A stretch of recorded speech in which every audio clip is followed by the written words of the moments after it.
Good morning students, जनक Sahu classes में आप सभी का हार्दिक स्वागत है।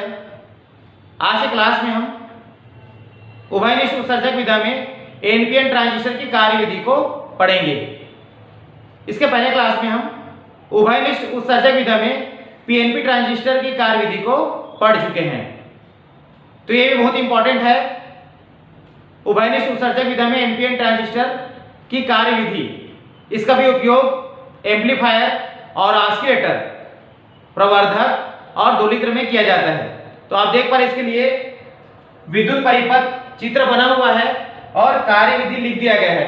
तो आप चित्र को और कार्यविधि को लिख लीजिए, आपको एक आसान तरीके से कार्यविधि को चित्र की सहायता से समझाया जाएगा। इसके पहले क्लास में हम पढ़े थे, जब उभयनिष्ठ उत्सर्जक विधा में पीएनपी ट्रांजिस्टर का उपयोग करते हैं तब वहां पर जो उत्सर्जक होता है वो आधार और संग्राहक उसके सापेक्ष धनात्मक विभव पर होता है, लेकिन एनपीएन ट्रांजिस्टर में उत्सर्जक आधार और संग्राहक के सापेक्ष ऋणात्मक विभव पर होता है। अर्थात उत्सर्जक और आधार अग्राभिनति में होता है और संग्राहक और उत्सर्जक पश्चाभिनति में होता है। आइए इसके आगे देखते हैं हम एनपीएन ट्रांजिस्टर के एक छोटा सा चित्र।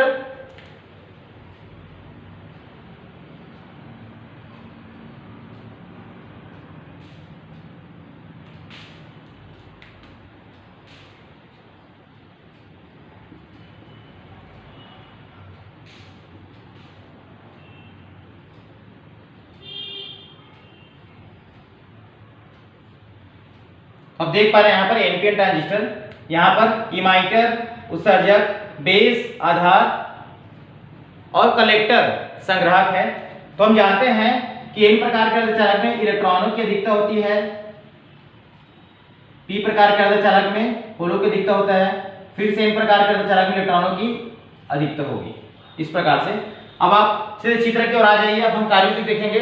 यहाँ पर उभयनिष्ठ उत्सर्जक विधा में एनपीएन ट्रांजिस्टर के लिए विद्युत परिपथ प्रदर्शित है, जिसमें आप देख पा रहे हैं कि उत्सर्जक को आधार और संग्राहक के सापेक्ष ऋणात्मक विभव पर रखा गया है।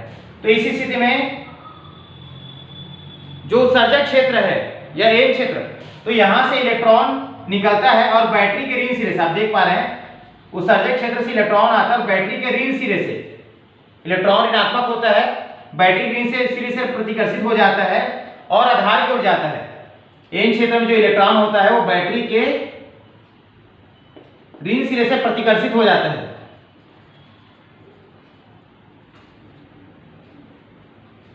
उत्सर्जक क्षेत्र के इलेक्ट्रॉन बैटरी के ऋण सिरे से प्रतिकर्षित हो जाते हैं और प्रतिकर्षित होकर फिर से ये इलेक्ट्रॉन जो है आधार क्षेत्र की ओर जाते हैं।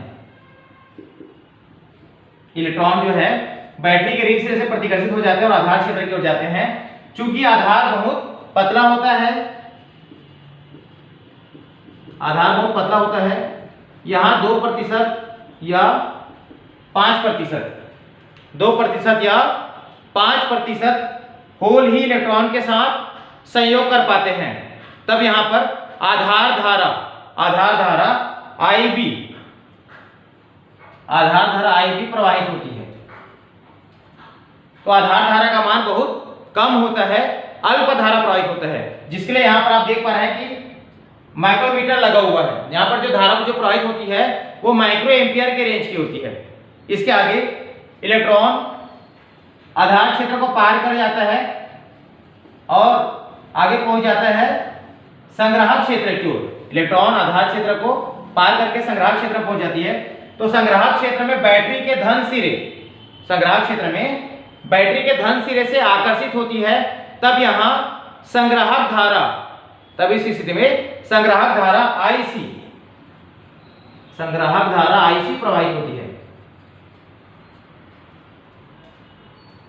इलेक्ट्रॉन बैटरी के धन सिरे से आकर्षित होती है, तब यहां संग्राहक धारा IC प्रवाहित होती है। इस प्रकार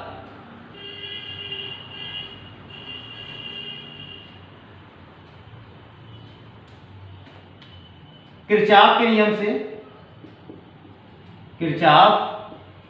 से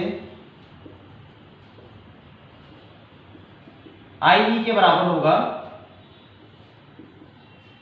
IB प्लस IC। फिर से जहां IE इसको कहते हैं उत्सर्जक धारा, उत्सर्जक धारा, IB यह है आधार धारा, और IC को कहते हैं संग्राहक धारा, संग्राहक धारा। इस स्थिति में IC संग्राहक धारा का मान आधार धारा से बहुत ज्यादा होता है। इस प्रकार से NPN ट्रांजिस्टर के परिपथ विद्युत धारा प्रवाहित होती है। So thanks students.